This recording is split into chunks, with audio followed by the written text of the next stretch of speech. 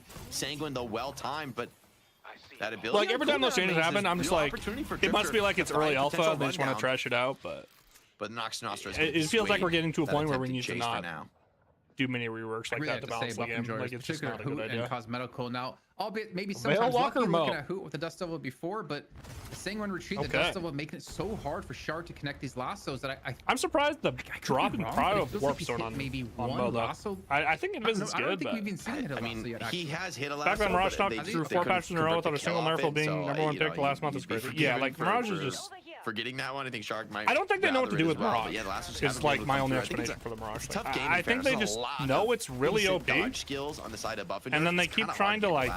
Yeah, and that's what like do mini reworks to try to like balance it out, but I just don't think they know what to do with the character. No health for Saint right now.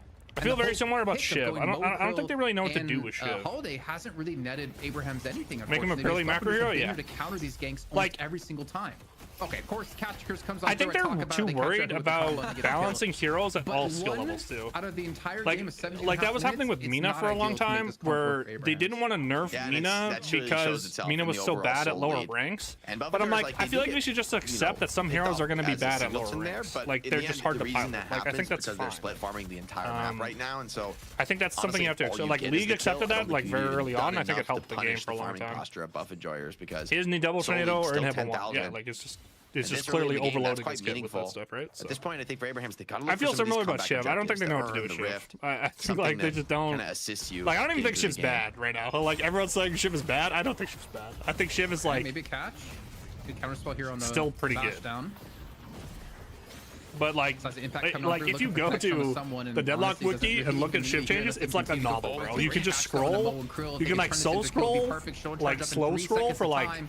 In the back 4 or 5 minutes, like it's just like a novel of changes. They're still relatively healthy at Abraham's. I mean, with just 4 players just remove his team run Shiv and his balance, yeah, or remove the damage mitigation. Like I feel like with how much they tweaked that number, bro, like it's clear they don't know how to balance the damage mitigation.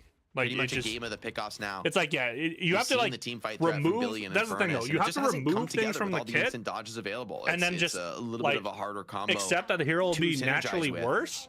But I don't think they wanted like because they even did like the gun reworks, like mini rework with Shiv, where they like made it actually like you could actually buy gun items on the hero, and the Shiv players just freaked the fuck out, and then they instantly reversed it. So I think they're too worried about like. And obviously, when I was mentioning Shark and like the lack making of one trick's upset, but it's like any change you make to a hero will make one trick upset. So I feel like you kind of just have to accept that these lassos to connect. People are going to be upset. So it's really putting Shark on hard mode here. Yeah, stop compensating for hero. Like you do some shit where they nerf a hero, but then buff him somewhere else. Like just nerf. Yeah, like just bring the level down, see where it is, and then if it's too much, too little, like address it the next match. Like the balancing, like yeah, nerfing a hero and then like balancing out the rest of his kit is just I don't know. It's a weird way to. Nice make move changes in my opinion. Taz. Just make the hero worse, yeah.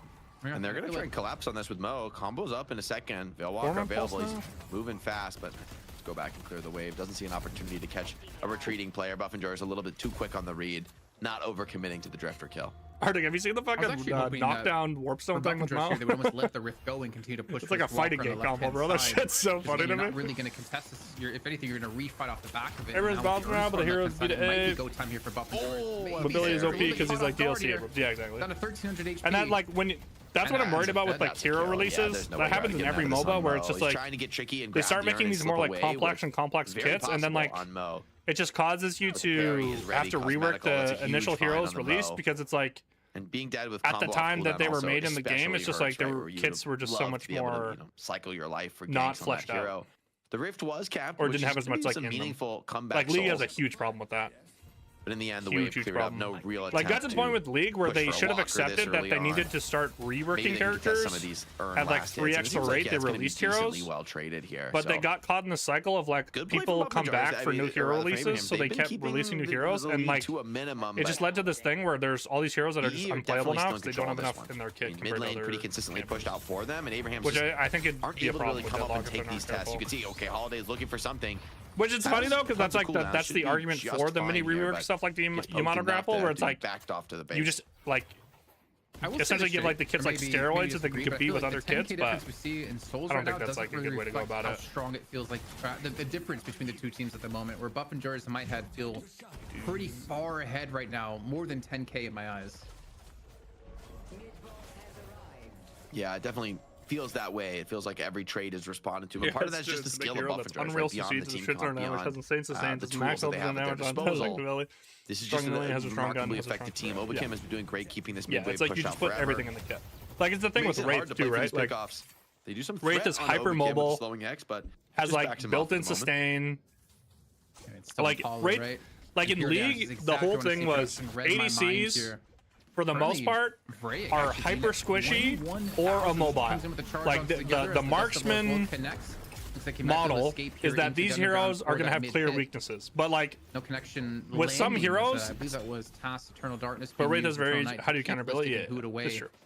Like you can just jump on Wraith. Like disengage here, but it's just funny because there's no rules. Again, it's like because they're trying not to have roles be as big a thing in the game. In the mode, they want to be but then it leads to like, that's well, some heroes just have literally everything. Has to throw out the chain gang to stay alive. Like, what do you do with Billy, bro? I really don't think. Like, I don't think tweaking Billy's numbers will like nerf Billy. Abrahams, if they want to lock down, it gets to a point where it's like you just need to release heroes that do what Billy does, but then you're again, it's like what you're saying. It's like then you're just creating Billy plus, and it just like for Calico. That's a big constantly leads to this problem where like older heroes won't be offering a ton of damage to as also good some because like you're just creating like new hero plus over and over and over again.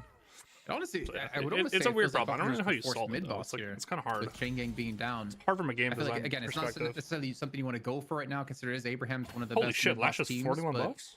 My lord, that can't be right. 182 golden statue buffs to 71. You've been on your side of the map for a lot of this game. I'm not surprised at all that Buff Enjoyers are pretty much getting the vast majority of the center sacrifices. This is the cost. This is why Buff Enjoyers are so good. They know how to play from behind and they know how to play with their you're unable to show threat on the map and contest. They know when to flip mid. Like is keeping the waves out so effectively and Frake's threatening so many ganks. They know how to play like. Speaking of ganks, by the way, Arctic Blast sets up a pin here. God.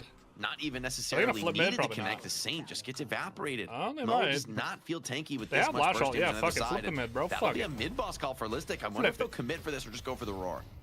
Wait, Jake. So they have Lash ult. He's doing math. Oh, that's a completely whiffed. That was really bad. They're actually gonna go for the fight. Get on Billy, get on Billy, everyone on Billy, everyone on Billy right fucking now. Yeah, everyone's running at the Billy, everyone run at Billy. I respect it. The problem is you need to not be caught here. You need to escape cleanly. Oh, they're gonna die might not be able to do so on 1 HP and critical health. Actually lives. Oh shit! Like look at the waves though. They're only dropping one wave. Their other two are really good. Have returned back to the pit to claim the rightful rejuice for themselves. Looks like it might be getting caught on the right-hand side, so maybe a disengage. It's finally song. Was that coming out? Uncontested. Holy that one. No contest though. It was. He's just holding it. They're even gonna. Oh, it was. You're right. Yeah, just threatening with it. And who lives baits the gank onto really himself. Like this. Get rid of his percentage max health and damage on 2. Essentially free. Make his 3 not refresh retard on his 1. Real trouble. Mirage hurts here. Escalating exposure. Just the amount of health he gains from the full proc like Vivo is so shite. That's the dispel though. Yeah. Out from Sonya, and that should be enough to get him to safety. A little bit of lock damage. All he's gonna find. Pin comes in, but here comes the combo. I guess the max health is kind of broken because then he just it makes him good into other frontliners. Slipped away on 1 HP last time, won't be so lucky this time. A great find from Buff Enjoyers and a combo coming to nothing for Avery. I mean, it was like a combo used to save, not to actually get a kill. And again, not to sound like a broken record, but you can't be using these ultimates defensively. Might not exist that's after just the kind of first the status quo that we're at right now. The Abrams have to do anything they can. Like you mentioned before, the chain gang used that together just to survive, but that puts them on the back foot. A combo used by Saint. I don't know what to do about the Bevo thing. Keep it on the back foot here. Do you remember the time when people were just building ult Bebop? 20k soul difference. Like people are just like, he's like a hook machine, and then in team fights you like get one hook, and then you just install. Almost 200 golden statue buffs to Abraham's about 80. It's just weird because ult doesn't like fit his kit. That's really weird. Represented in it's like soul difference that you have to. Same with like McGinnis. Like the ult is just so like solos that walker. It just doesn't fit everything else that's going on. Zergy, I mean, I feel like we haven't seen him much this game. He's been quietly farming up pretty efficiently here. Still showing up to these team fights with the threat of a death slam. Here comes a death slam. It's good enough. Mo, girl, I take the single kill. I feel like you could add like CC to the beam or something. That's a long spawn. Like he like puts plasma on you so you get like stunned. Mo can be kind of nice sometimes when you're defending these walkers. Damn, the damage is just too much. Holiday beamed down by Cosmetical out of the sky. Usually a survivable hero, but doesn't feel that way. That way, but I don't know, bro. Yeah, not at all, man. We're seeing a little bit of a trade here happening. Abraham's looking for the right-hand walker, while meantime they're losing. Well, pretty much what's going to be their base here.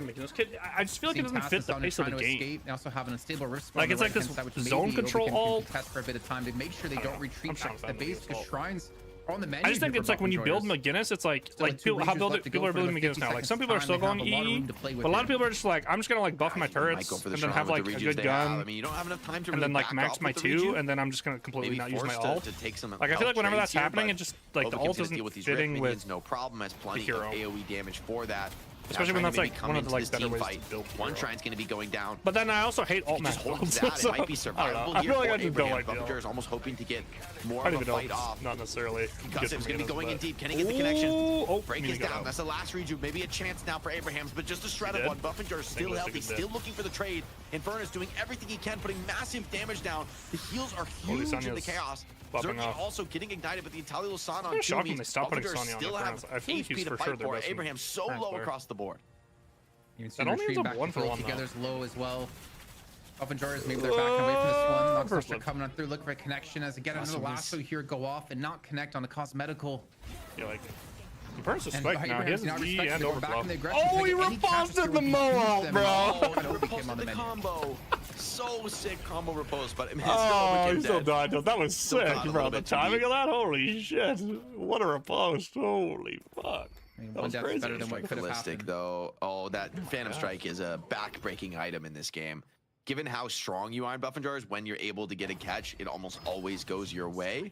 That's, you'd say, the one thing their draft is missing is like a conventional, reliable form of catch. But Phantom Strike Abrams got debuff reducer as well. He is not going to be scared to get in there and mix it up. And the combo threat is very real. Not for Abrahams with the ability name combo, but just the combination of lockdown and damage in the Buffenger squad. Kind of reached a fever pitch in this game. And the Soul, economy is not insanely favored for Buffengers, but these permanent buffs from the sitters have massively stacked up in their favor. We can see Sonya Sniper really the one player carrying the torch for Abrahams. He needs to have a huge team fight every single time, but it's not easy to be Infernus in this game. There is a lot of damage threat against him. But in the tunnels. Yeah, I want a little some bit tunnel off topic warfare. here, Jake, but damn, chat is savage. 911, what's that? Sharks in my home? He has lasso up? I'll be safe. Right. Come on, man. You got so many people with this game here. But it is true. And I think Buffengers have been dealing well with the lassos like they do extremely well against any afflictions. Buster, mastery, and way to one of the heroes you don't really see played against Buffengers anymore, considering their awareness is kind of unrivaled. It's unmatched, I'd say, over here in EU. But the lead they have of 20k, mid-boss in a minute time. Again, can we see Golden Statue buff check once more? It was over double last time. Drifter got a silencer. I missed that. Still over double. Carrot 3. Still over double. Thank you, Jake, confirming that for me. I mean, look at Zergy at 50. Like this. Sonya got up though. 40% is really nice. Sonya is fucking large. Start of the game here for Buffengers.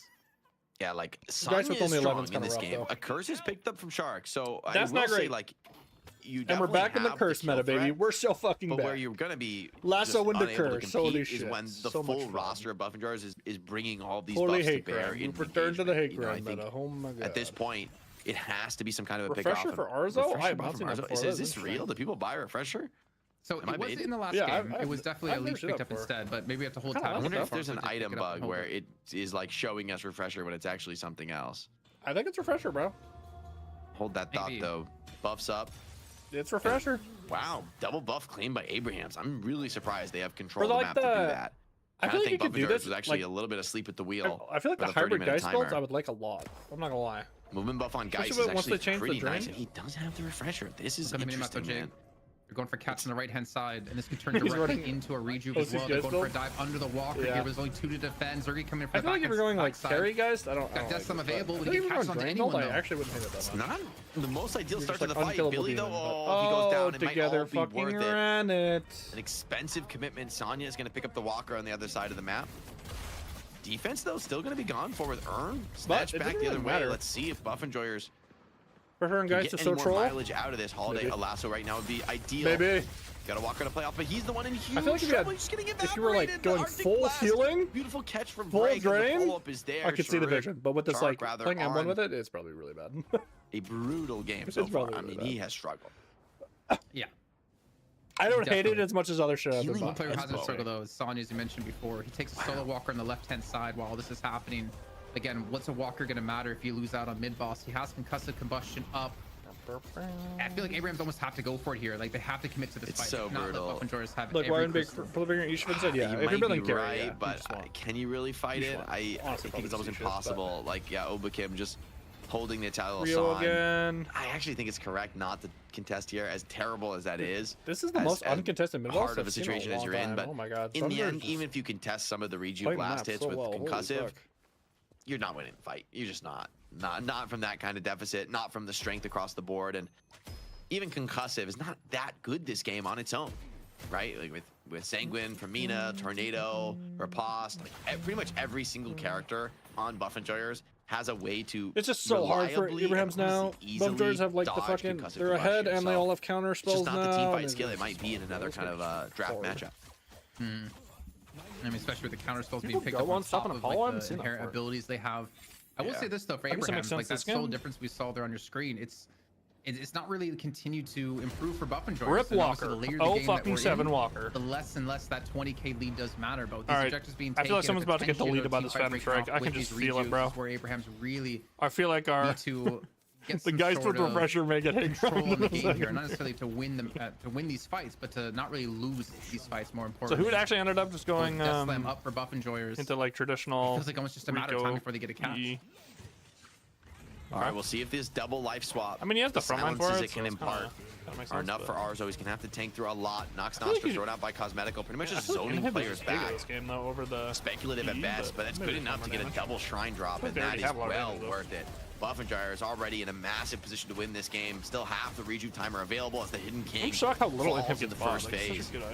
Darkness is out, but where's the actual fight? Death Slam on 2, and they're just oh my god, they're just dead. Holy shit, yeah, it's felt like over for a long time, to be honest. Oh my god, I got the swap up. Ready? Okay, and now he's gonna refresh her, and then combo onto Obi Kim, but I don't think it's gonna turn really into anything. As no one's there. Oh wait, he's gonna bait. Oh, okay, refresher comes in. Some players on top go of guys, it. go! It's just a matter of time go, before we get cleaned up here. They got counter spell. 41k souls and on a streak. 38,000 souls and on a streak, and there's really nothing to stop them from taking this first round of the series. Potentially to win themselves the largest chunk of money we've had in Night Shift. Boom! Buff Enjoyers go up 1-0. What a tour de force from Buff Enjoyers. I mean, front to back this game. Laning phase was great. The mid game was dominant. And there, you just couldn't get anything. For Buff Enjoyers, I think was in the head the entire game. I don't think they were behind incredibly for 1 second the entire game. Objectives, but Buff Enjoyers, let them have the comeback rave. Let them have the earn here and there. Let them deny some souls. They weren't worried about that. They kept control of the objectives that mattered. They got massively ahead on the permanent buffs from the Sinners. And when the actual crucial team fights for the game come down, often no contest from Abraham. So Buff Enjoyers 1-0. And Abrahams, I hope they have some. I swear he just makes because builds they need to forget that game 1 if they want to have a chance in this series. Yeah, and I think they're definitely a testament to the team to forget about what happened and write it off and come to the next draft with something different. But I mean, the fact is, the holiday just did not work for them. I don't think it was necessarily them using it bad or playing it bad. If you think about towards the beginning of the game here, Abraham set up some really good ganks. Like initially, Shark comes into the right lane. It's an easy catch on Cosmetical when they turn it into a kill. But what happens a little bit later on is they get these engages that they want, but what they don't expect is Buff Enjoyers to be waiting. Here's the first fight of a couple that happened where Zergi's in the right place at the right time, turns this game completely around. Zergi's last looked a lot better. Some control and some kills in that fight. A couple more of that happened as well. Used to play it and I was like, yeah, but who can initially caught. Listy comes from the side. Ray comes in as well, and they're able to just keep themselves. How did look at who died? Healbane is what saved them. Oh my god! Survives there because of coming on through. Healbane in the Mystic region would scare us. Bro just never dies. Wow, he's comboed. The Healbane heal keeps him alive. Oh my god, that's crazy. But what's so weird though, if those kills were successful, I wonder if this game would have played out drastically different. If these gank attempts of Abraham's netted them the kills, netted them the control early on. This is a good example of not building a wombo comp around the Billy though. Transition through the rest of this game. They got the last taken away on 2. Much harder matchup, but honestly, they got the Apollo taken away on 4. Really called upon to kind of put their lives on the line in these fights and get a ton of value from their escapes. They did exactly that this game. Zergi also pretty immaculate on the lash. I think there was like 1 Death Slam that was a little bit lackluster, but other than that, and you won your gambit. Damn right. This game. Won the gamble, just baby. Further adding to the Buff threat that he brings. I was going to put on the scop, but I was betting on the scop thinking it was Buff really showcase his individual mechanics. I knew the Drifter would lose on not Buff just across the board. I just so knew well it in my executed, soul. so clean. You know, it's for me. It's like we talk about, oh, they're so good against Affliction. Too, that was a very easy At some point, you just got to admit, maybe this is just the best Deadlock. 8.5k to 13.6. Holy fuck! I've been saying for so long. I think we got Jason, you have to admit it, Jason. I know you hate Buff Enjoyers. I know you're always doubting them and saying how they're the worst team ever. But let me do the math. Because of I don't know me why this saying happens. Why this one comes up and then the other one? Okay, yeah, I mean you did say it first. I have to agree, right? Get this junk out of my face. I've been saying it for almost a year now or anything like that. But yeah, they are for Hoot. hands down in my eyes. Insane Now, the Jake has game. confirmed it. Break. The best team in the world. I think Break's probably the best Galco I've seen, bro. He Week pops in the and fuck week out off. here, but they're playing so well against so many different things that would shut down any other team. Like it would shut You down got Shredder every game, who's too. the third best team in EU, Shredder. but there is still Who's such a big double gap Shredder, right actually? now between Buff and Joggers and quite a few Give me the other good one, bro. teams out there. And we can see here, Mixonic did a good job of continuing to farm up, but 0 kills. Most him. damage in the lobby, bro. And kills in Holy general was fuck. 9 to 36. Listic did the most Buff and objective Joggers damage. full Okay. control of Vreg. That's I fucking think random. Maybe the most interesting Melee thing charge in OP? this game, I feel like he's something we just didn't punching the talk a walkers lot over and about, over was actually again. Vreg having a really good That's game. insane. Like, he had the most souls. He did have monster 23 rounds early assists, in the game, He had the too. most player damage done, and the weird thing was it didn't feel like he was doing that much player damage. But This is the most numbers don't useless lie. Billy I have ever seen. Holy shit. Numbers do not lie. Drafter And there's on the some Billy, beautiful ladies and ones. gentlemen. Rake You need also Wombo with your disgusting Billy. hero Holy damage from fuck. him. 6-0 and 23. Maybe we didn't sing his praises enough in that last What game. they went Holiday I mean, on when a 2 Calco and then gets Geist this on far 3. ahead, the vision game Huh. she's able to offer. I think maybe you got to look at that as part of why. And they paired it with the Charg, Tass, Infernus and too, by Saint the way. had such difficult games. Like, this they pick-off had it in trio a strong lane. was effective, And they kept swapping into the lane they wanted. They got the Mina behind early, but the numbers, it the didn't really punish, matter. Mina and just when they came weren't back there in the with the game after the numbers, mid-boss. Cosmetical Hoot were able to just slip away, right, and able to just So live another after about day. like 7 minutes, they Feels just like were ahead everybody the rest of had the game. some kind of a tool to evade those ganks, and maybe that was the key to this draft. Just that there wasn't a vulnerability. There's nobody in this draft who is an easy pick off with no mobility. Everybody had a looks tool good, to sometimes kind of looks bad. play for just a little bit longer, and those a couple Hoot's extra definitely the seconds. Mirage That's player. all the time you need for a teammate to come in and assist Another you in a classic fight. for And the Buff and Buff and Joggers. Joggers, the way they Classic. play, their allies never far away. Net worth was not explosively out of control, but the kill score Explosive. absolutely was 9 to 36. That really 9 I to think, 36. tells you more of the Holy full fuck, I didn't story even of pay this attention match. to And the golden statue bus, let's not forget, still having that.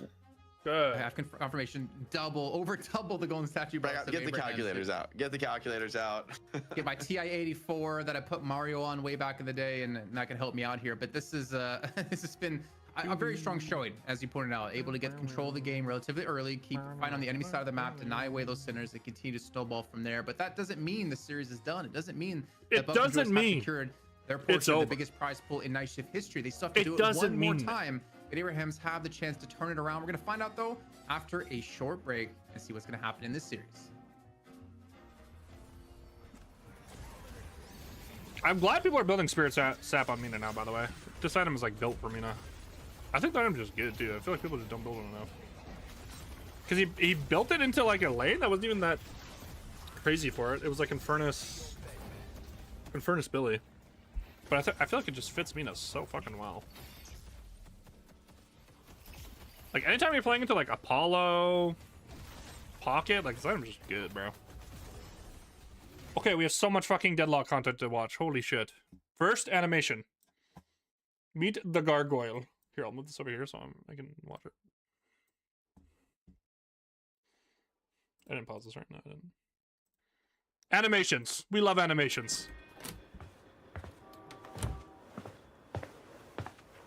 So, Miss Ivy. Just Ivy's fine. Okay, Ivy. That's an interesting name for a gargoyle. It's a long story. Thanks for meeting with me. Anything for Carlos.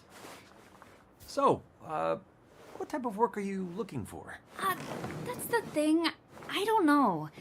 For the past 20 years, I was so focused on cleaning up Spanish Harlem, I never really thought about what to do when I was finished. Oh, so you have municipal experience? No, just vigilante. And, how do you know Carlos? Longer story. But you're looking for a job. Yeah.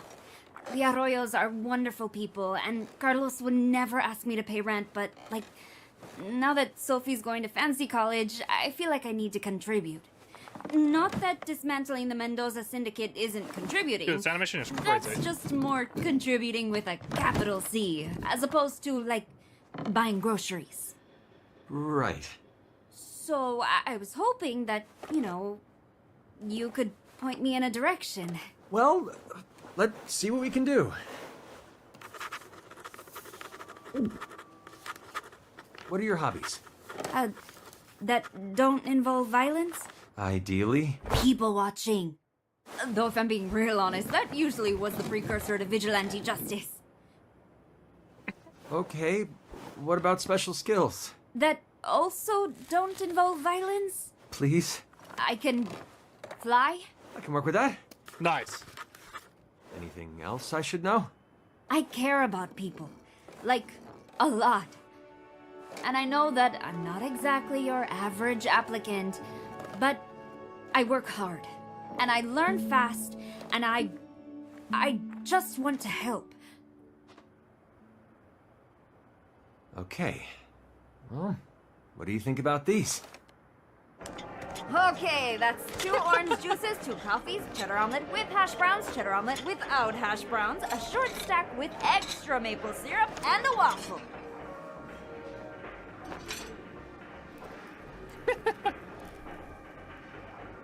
You are not a table of 4. Did they actually? Is this Valve software for voices? Did like visual novels post game lines? Because like that voice actor sounded exactly like Ivy. I'll be right back. Maybe I just don't know what Ivy sounds like exactly, but. Savior of Spanish Harlem. Man, I could have been the savior of Spanish Harlem. Probably would have had to stop working for Mendoza to do it, but people can change.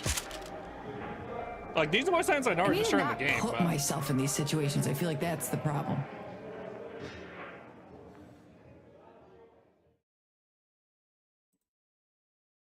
Oh, he shows the like to dislike ratio. Wow, that's interesting.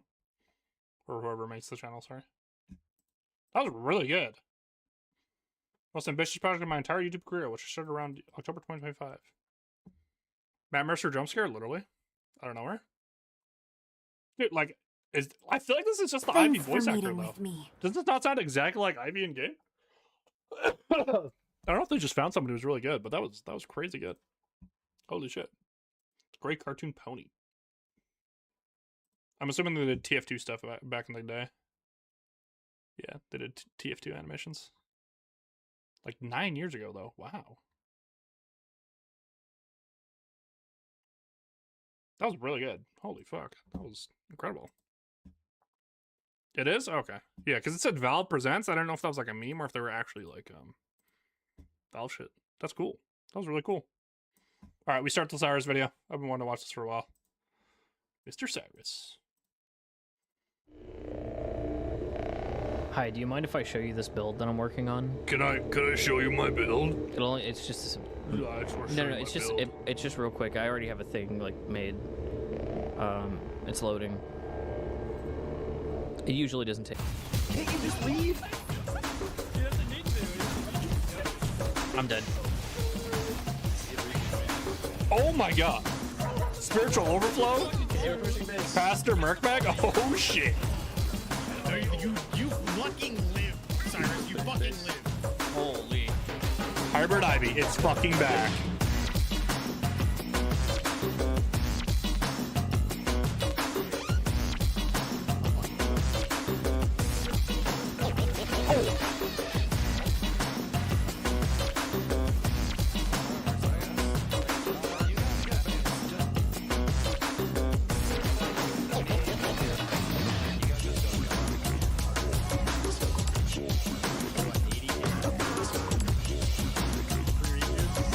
Holy damage.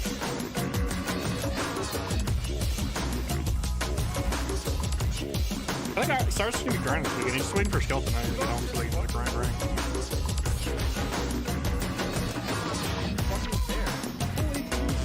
Yeah, boy.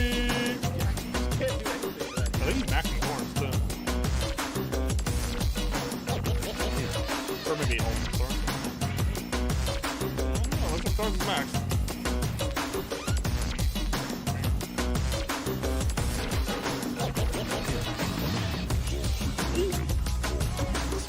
Chatsu Premium. Love me some Chatsu. Chudzu Premium. Chudzu Premium is a build. It's a build. The point of the build is that whenever I play Gun Ivy, it makes me feel like less of an Ivy. I'm mainly just trying to hit my shots, and then like the abilities, they kind of come secondary. True. Like the gun in Gun Ivy is at the expense of the Ivy. Yep. Gun, all caps, then tiny, lowercase Ivy. But then the spirit builds, the support builds, you don't get to have a gun. All the spirit builds, all of them without exception, they're all doing this thing where they like rush Trophy Collector or they rush Decay. For God's sake, some of them are doing both. I don't understand how that happens if every other build in the game is rushing Titanic Mag Tesla bullets. It's like, why wouldn't a spirit build do that? What could be wrong with building the item that scales with spirit power and fire rate if you're building spirit power on the character that gets fire rate for building spirit power? I have thought this exact same thought, not just in the same words, but we're back. I've literally thought this exact same something thing. like that. Something like that. Keep an eye on the leap year night shift, guys. That's when we're gonna go really. I've just always come to the conclusion that Headhunter is just OP, so I up. keep building Headhunter. But Oh, in 4 years, yeah. We'll see you for night shift 200, where we're gonna have a $200,000 prize pool, and Jake is gonna shave his head live on air. I did have confirmation of that. Man, Jason's trying to get everyone to shave everything. Bro. He's trying to get CP to shave his eyebrows, like and win 10 times in a row. Then I'll shave my head. All right. that's. Wait, does it have to, can we trade it between like red and black sometimes? As long as we win roulette 10 times in a row. Think about how much money we'll have if we just win. think about the moolah. All right, Tetsuo. Think about the cheddar. Should we take a trip to Vegas and see what we can do here? Because if we can make that happen, and then Jake shaves his head, and we have the biggest prize pool in esports history at that point, if that ever happened. We're gonna be heading into our second map here momentarily, getting into the draft here more importantly. But Jake and I were talking a little bit in the break, and I mean, Buff and Jar, it just looks like sticking to it. They are staying Archmother so hard today. They believe in the vision. Really, really dialed. They look drastically better. How about we ban Billy even this time? Abraham's as How good about as that? they are, as How about we consistent give as that a they've whirl? been, they couldn't really get anything Because rolling. the Billy did not look really good. Get anything more than a pick off here or there off the lanes. The team fights did not come together the way they did in the challenger match. So now in the draft, they're going to run it back on second pick. Maybe a different approach to be taken as Buff and Joyers are the team to opening ban. No. the Well, I'm doorman. confused. Never mind. They were. Because I got fucking flipped. I forgot about the draft. So in the first game, Abraham. Wait, I believe this is also what happened in the first game, or am I? See, everyone's confused because of what fucking happened in the draft. No, nothing's going on, Can we get bro. confirmation from production? Actually, did Abrahams choose first pick last game or Everyone's second fucking pick? confused. Abrahams was first pick last game. Thank you so Okay, much, never mind. So they Solomon. do switch it up. Okay, and then Buff and Jars did ban So Dorman Buff and Jars first get both Billy games, this time. and Okay, they that get makes sense. Billy This makes as sense. well here. Everything's so, making sense. We have confirmation. We have things sorted out this time. But Billy, man, Listic was 7-0. We saw it pop up earlier on. So and, they get pocket. Billy, Pocket plus. Is he the Billy's the strongest goat. hero? What is your plus? Like, is he That's truly for the sure. goat? Definitely a goat. He's also the goat, I think, in the The current goat. meta. Abrams grabbed the pocket back. Let's see what their additional pick is. This is where What's it your gets plus? interesting. What's your plus? This is why I Life feel like the things. pocket can be If nice. it's The standard affliction does bands, kinda suck Archmother's for worse now Billy, because the but plus chain is gang not as worth as it and used to be. vice versa often be a way to catch Once the upon a pocket, lock time, you him slam down, Viscous here and you're deny him the feeling real teleport good. out. But now, Lash? Deny So that what away? Apollo? Okay. Apollo. Okay. Apollo I don't know the Prio Apollo either. I stonks think through the Rapal's gonna be roof pretty for nice Mr. in Apollo. ability. Laning wise, it gives you somebody Okay, what pretty next? sweet to match up with. Still, it's pretty early in the draft for the Apollo. I feel like it could have gone a little bit later. So Buff and Jars want a combo. I think I'd love to see them even go for the Lash again. Lash? Yeah, they What if they go- grab it are they out gonna go here. Lash This plus combo is Geist? I wonder. nutty as well. I wonder if they go Lash plus Geist. Chain I gang into wonder, I Death wonder. Slam. And Zergy just showed in the last game, like, he was just, did he die on Lash? I mean, it really felt like he was Did he die? untouchable. Slam it. I'm just checking his ZP. I want to. There you go, McGinnis. Okay, so McGinnis Apollo or fucking climbing, brother? But I was trying to check his Holy ZP. moly. Were they playing McGinnis? So Bubba Jar's going the beginners over Geist. They say, fuck you, Arctic, you don't know anything. You don't know anything. And then Zergy most likely playing a gun McGinnis here, which was banned out by Abrahams on the It's probably turn because I in picked the the last last, game. but So Buff that's and funny. Jars are going to see a different They go style once Abrams. again. Okay, and so I'm Abrams climbing back in the really top 3 is curious really to see what interesting, by Zergy's the gonna way. do here on McGinnis. That's interesting. Yeah, I wonder how that plays out. I would Inferno think Trial has McGinnis dropped, so that's what EU was is, doing. like, They were picking bad into Infernus in pocket top 3 because last you're 2 like a weeks. sitting duck for affliction. It should now they're be like, really, really no. easy to afflict you. And if you're relying on having like huge damage and playing on the heal and life stealing, Then we get a that whole holiday. game plan is called into question. I would kind of rather see McGinnis played in the more, Infernus ban? supporting role Geist this ban? particular matchup. I think Geist but, ban probably, right? that's a nice thing for Buff and I Jars. would They ban have the Geist. option, right? They're not committed to anything just yet. That would make sense to It's me. this first half of the draft. They could kind of flex this They banned McGinnis Ram. and So 2 slot it games in a row they carry banned the Ram. only if they feel like the I don't draft hate the kinda Ram ban though, shapes because up it's in favor Abrams of the Apollo outcome. playing, and again, they don't really play Ram. Even a Rem ban. So I don't mind Even this. Saints I think full of Rem it has here, climbed a too. lot ever since the The Vistas McGinnis nerf. takeaway I would think and the Rem was like still thrown on playable, top and is- people yeah, were I'd just like weren't the same playing it. with the affliction I think completely it's good. counter out the healing that McGinnis can do. You already if can have get your the double affliction frontline off, plus. which again, Yeah, I'll because say, what they could have Buff done and here Jars have been the is they best could have team, hands gone down, at Rem on dealing with 4 and then afflictions picked Geist preventing later, multiple because I people, don't think Buff Jars anyone, want to pick the Geist. So I in think the Rem these ban makes exchanges. sense. It was like Rem or So the Geist. holiday ban a Rem ban. So now that Geist is picked out, it opens the Infernus angle, so Buffingers for sure can go Infernus. I'm hoping Abrahams doesn't go. So Calico Infernus, I would like. That would be my primo Calico as well. He's dirty on this hero, man. Like the vision game, the pickoffs he's finding, it just constricts the map on you. On top of that, I feel like another thing we don't talk about enough, that's something I've been thinking about more. Put the Infernus on the bag, little bro. Put the Infernus on the bag. They go Drifter instead, so they're gonna play double tempo. Economy. Again, any other team, I'd go GG. Fucking put the house on Abrahams, but Buffingers actually know how to play tempo, so I don't mind. Eco out of the map that I don't mind. Just don't have access to, and like the current Abrahams draft, they're never ever farming the tunnel. So if it's Calico's the one hero in this game, Paradox, likely at this point that can do tunnels. That's a ton of souls, right, over the course of the game to be fed into the Calico, on top of an ability to maybe slip in and out of these fights that otherwise is pretty unmatched.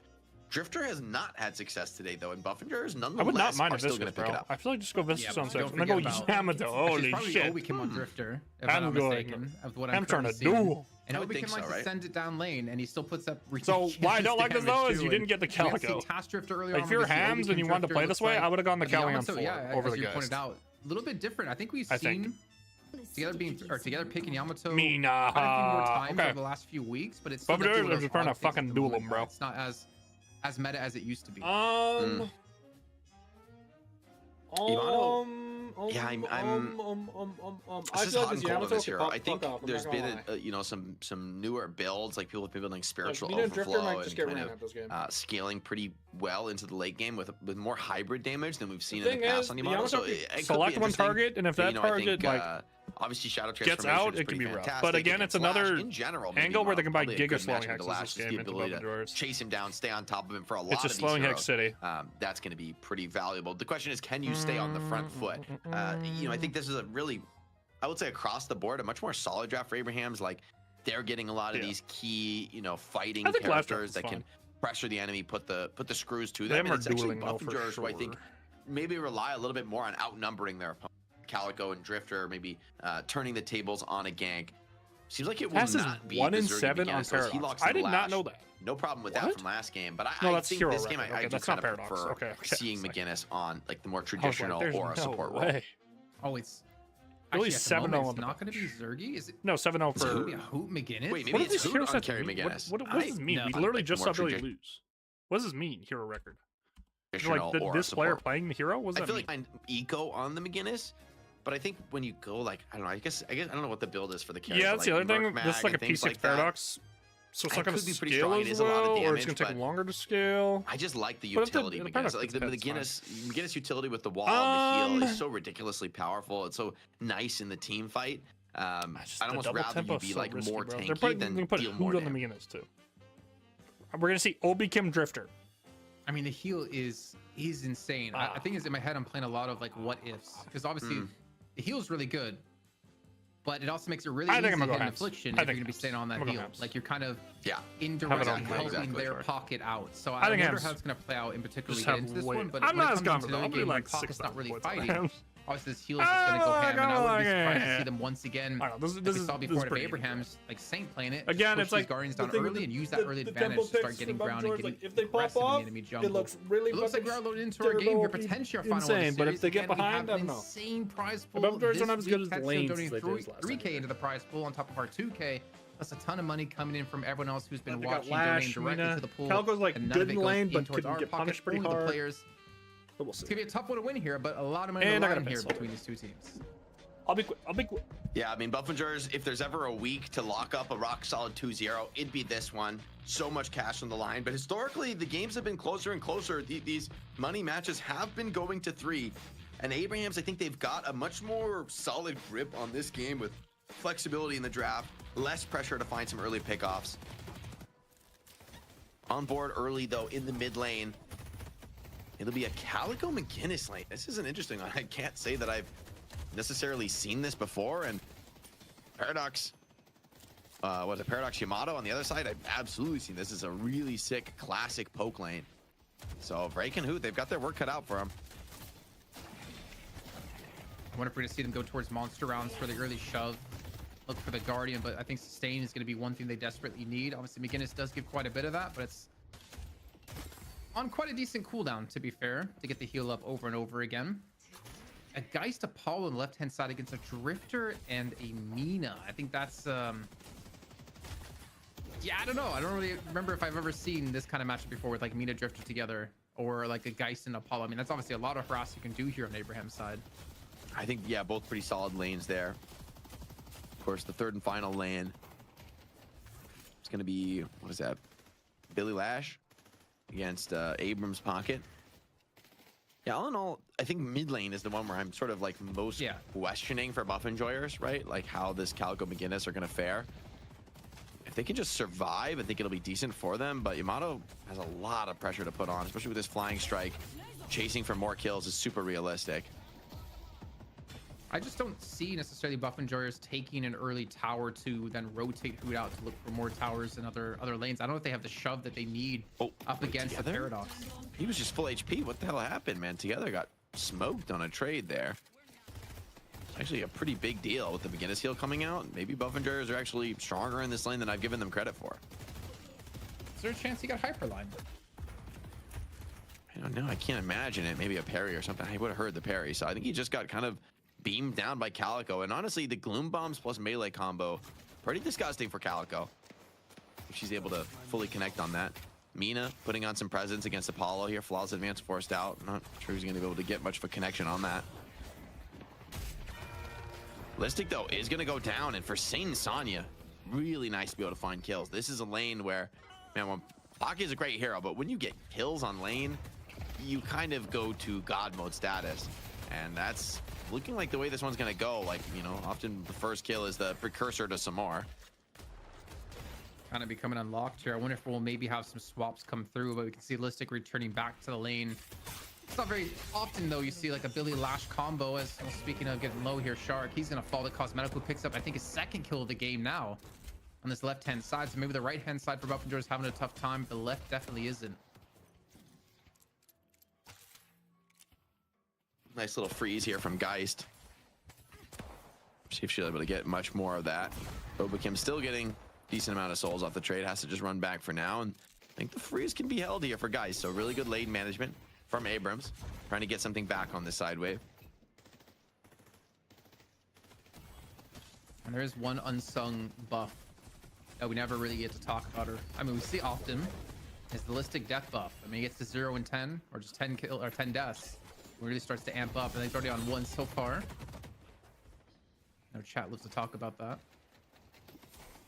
But I'm a little bit worried. Yeah, I mean, the thing is that it seems to happen with Listic a ton. He like dies 5-6 times, and all of a sudden he becomes a god on the server. But the left lane, nature of frontlining. You got to take some risks. Sometimes it costs your life. They're like back at their own tower yet again, even though they had some early kills. But obviously, very hard to shove out the lane as drastically as like an Apollo and a Geist can do against you. Yeah, still no major advantages. Just maybe the first inklings of one, although some big damage on Abrams, who's running low on the skills. The Infernal Resilience is getting some pretty decent sustain, but with that parry missed, yeah, that's going to be a chase down. Saint down. Can't believe it. The Abrams just gets boxed out by Billy and Lash. It's going to be a nice comeback kill for Listic and Zergy. True support. And it's, I think, a pretty big win for buff enjoyers, right? Sonya's getting ahead, it looks like. As you're talking about with Sonya. Is Sonya going to die for this, though? Oh, this is not worth, though. That's not a good trade. Like that, it's flashy. It looks kind of cool for Sonya, but you're a 4.2k pocket feeding a solo kill to a Lash. Sure, he's up 3.9k really now. Bad, actually, for Sonya. Zergy is now in a pretty commanding spot, or at least equal with the pocket. So we got Pocket, was much further ahead. Abrams into Lash, Billy. We're getting Paradox Yamato into McGinny. Kills. They actually have the dive coming through. I guess Drifter roamed over here, and then Calico looking to take down into Shark. Geist. Looks like he will fall. Cosmetic needs to stay alive this time, though, and Break gets the kill. And this landslide has happened. This great dive here. You gotta be playing like this if you're gonna do the Calico Drifter. It feels like he should use be a the lot buff higher there too, than right? They're just keeping the pain on. Keeping Shark held back quite a bit, only at 2.9k souls. So biggest thing I'm seeing already is the McGinnis is getting pushed in. This is not ideal. This is not how you want your McGinnis lane going. And Hoot's been holding on admirably. I mean, you gotta remember, Paradox Yamato is one of the scarier lanes in Deadlock. Like insane poke, a lot of pressure to be put down, but Hoot is just stalwart here on the McGinnis, just killing waves, protecting the tower, making it last as long as possible. It may ultimately be you know, something that is going to go down, is much the same we were seeing over here on the side wave with Apollo putting yet more pressure on.